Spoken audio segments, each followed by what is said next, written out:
За 0-ийн цифр тоолох. За нэгсэндээ нэг баах үржүүр өгснээ энэ хэдэн ширхэг 0-оор төгсвэ ч юм уу. Ийм юмыг ер нь гэдэг яаж яах ярилцъя. За одоо яг хуу 1-ээс 10-ыг үржилдэ одоо амархан гэх юм уу. За болохгүй л 1-ээс 5-ыг үржиж. Энэ үржүүр хэдэн ширхэг тийгээр төгсөх вэ гэдэг асуултанд хариулж болж байна. За энэ бол бага учраас 121 ширхэг тийгээр төгсөх юм байна гэж хэлчих болж байна гэсэн үг. За магадгүй цаашид 1-ээс 100-ийн үржүүр байвал яах вэ? 1-ээс 1000-ийн үржүүр байвал яах вэ? Яаж хурдан тооцоо хийх вэ гэдэг асуудлыг яригдж байгаа юм л да.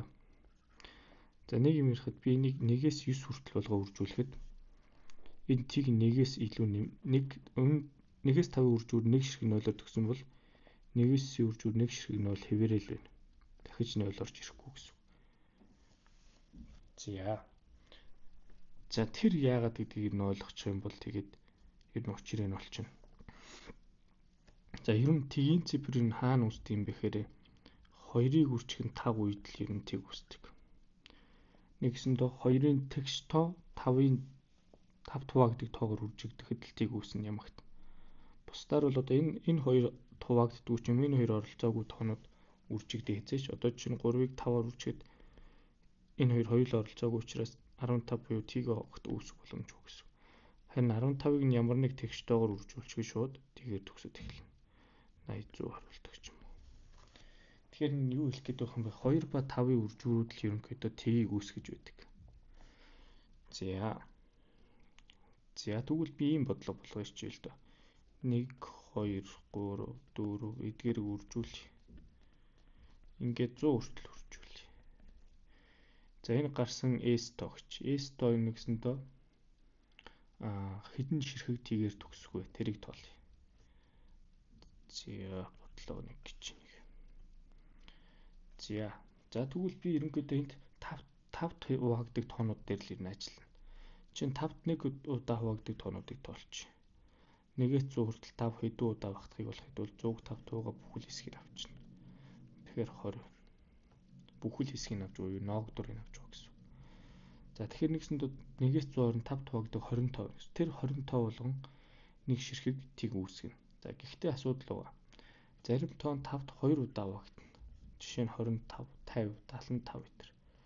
Тэгвэл 5-д 2 удаа хуваагддаг тоог болохын тулд 100-г 5-д 2 удаа хуваагддаг 25 хуваачаад 4 ширхэг тийм тоог гэсэн үг. За тэр 4 ширхэг тоон чинь болохоор 5-ыг 2 удаа агуулсан учраас 5-ын үржүүрийг өөртөө 2 удаа агуулсан. Жишээ нь 50 гэдэг тоо чинь 5-ын үржүүрийг 2 удаа агуулсан байна. 25 гэдэг тоо чинь 5-ыг үржих нь 5.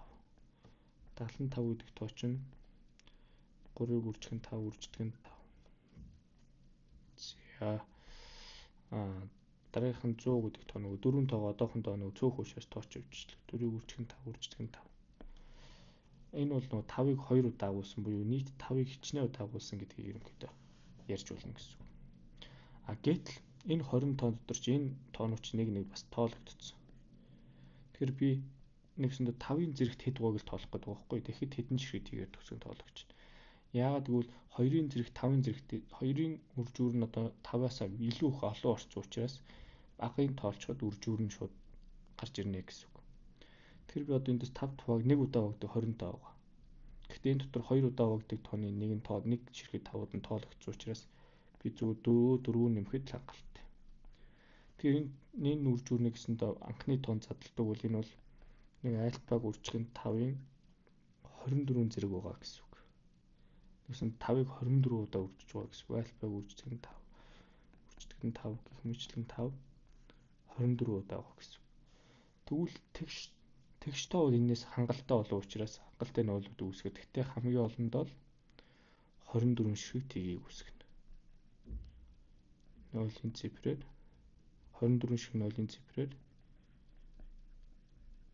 төгсөх болно.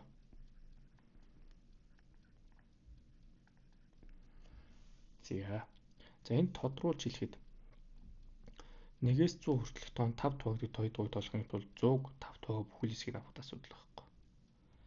1-ээс одоо хэд гэдэг чинь 1000 хүртэлх тоон 7 хуваагддаг тоог тоолъё бол 1000-ыг 7 хуваагаад бүхэл хэсэг буюу ноог дурыг авчаад асуудал байхгүй. Чи 200-аас илүү тийм байгаа гэсэн үг.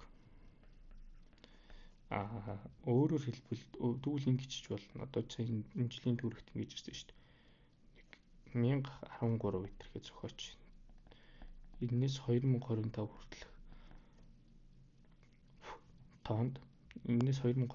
тоонд нэг өсtöндөө 7-т хуваагддаг хэд хувийг тоолыг үл эхлээд 1000-аас 1-ээс 2025 хооронд хэд хувийг тоолцоод тэрнээс нь 1-ээс 1013 хүртэл хэд хувийг насчаад гараад ирнэ гэсэн үг. 1-ээс 2025 хүртэл 280 суугаад 1-ээс 1013 хүртэл хэд хувийг болохын тулд 1013 гэсэн. Ингээ наатаа бол 1013-оос 2025 хооронд хэдчнээ ширхэг 7 хувийг тоолж байна гэсэн үг. За тэгээ энэ жил дүүрэгт яаж ирсэн бэхээр ингэж ирсэн шүү дээ. За нэхэлж удаагийн санахгүй 1013-аас энэ хүртэлх тоонууд үржүүлсэн 1014 гэх мэтлэн 2025